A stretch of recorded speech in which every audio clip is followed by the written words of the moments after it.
जय श्री राम दोस्तों। सनातन धर्म को मानने वाले सभी को शिवा स्टोरी में स्वागत है।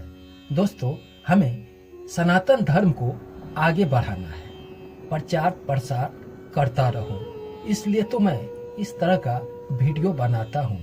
दोस्तों, चैनल को सब्सक्राइब नहीं किए हैं तो चैनल को सब्सक्राइब जरूर कर ले और सनातन धर्म को आगे बढ़ाते रहे।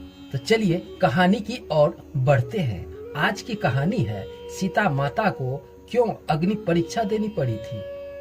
तो चलिए जानते हैं। रामायण काल की कथा में आप सभी ने सुनी या देखी भी होंगी, और ये प्रमाण रामायण प्रभु श्री राम और माता सीता के अटूट प्रेम और विश्वास की कहानी बयां करती है। रामायण की कथा के अनुसार भगवान श्री राम को 14 साल का वनवास मिला था, और इस वनवास के दौरान माता सीता और लक्ष्मण भी उनके साथ थे।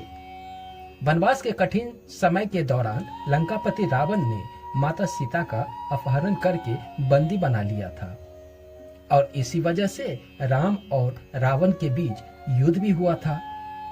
रामायण की न जाने कितनी कथाएं प्रचलित है, और इनमें से एक प्रमुख कथा सीता माता की अग्नि परीक्षा की है।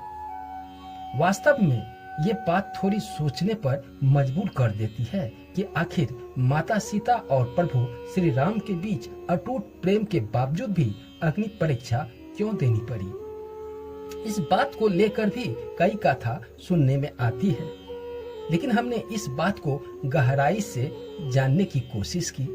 इस अग्नि परीक्षा का सिर्फ एक वजह बताई है कि पौराणिक कथा के अनुसार प्रभु श्री राम मर्यादा पुरुषोत्तम के नाम से भी जाना जाता है, और एक राजा की तरह ही श्री राम के लिए अपनी प्रजा के लिए समर्पण सबसे महत्वपूर्ण था। ऐसे में जब लंबे समय तक रावण की कैद में रहने के बाद माता सीता श्री राम के साथ अयोध्या लौटी, तब उनकी पवित्रता को लेकर समाज के एक वर्ग में संदेह होने लगा।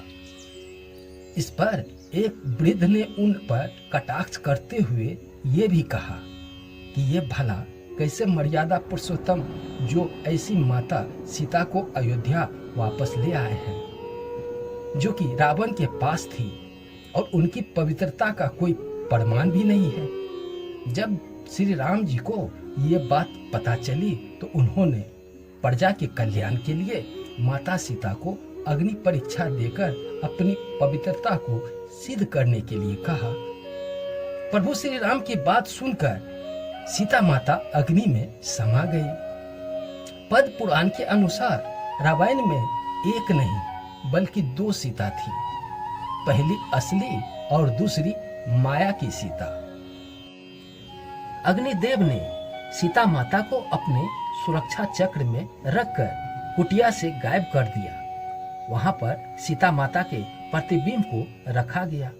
तब भगवान श्री राम ने माता सीता को अग्नि परीक्षा के लिए कहा, और माया की सीता अग्नि कुंड में समा गई। माया की सीता के अग्नि कुंड में समाते ही असली माता सीता अग्नि से बाहर आ गई, और इस पूरी अग्नि परीक्षा का सिर्फ एक ही कारण था कि पद्म पुराण कथाओं के अनुसार असली माता सीता को अग्नि परीक्षा नहीं देनी पड़ी थी, और न ही उन्हें वनवास जाना पड़ा था। भगवान राम भी माता सीता के इन दोनों रूपों के बारे में जानते थे, क्योंकि ये उन्हीं के द्वारा रचित थे।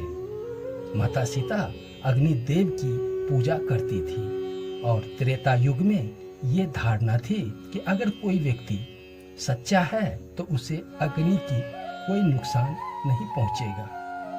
इसी वजह से असली माता सीता अग्निदेव के शरण में सुरक्षित हो गई थी। अग्निदेव ने सीता माता को अपने सुरक्षा चक्र में रखकर कुटिया से गायब कर दिया।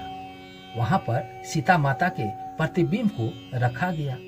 रावण ने असल में सीता माता का नहीं बल्कि उनके प्रतिबिंब का हरण किया था।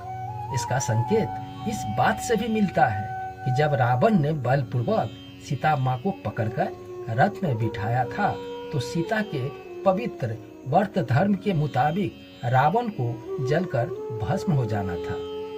लेकिन ऐसा नहीं हुआ, क्योंकि रावण द्वारा हरी गई सीता असल में सीता नहीं थी, बल्कि उसका प्रतिबिंब था। दोस्तों, कहानी पसंद आई हो तो चैनल को जरूर सब्सक्राइब कर ले। मैं इसी तरह का ज्ञानवर्धक बातें लेकर रोज आता हूँ और सनातन धर्म को आगे बढ़ाता रहूँगा। जय श्री राम।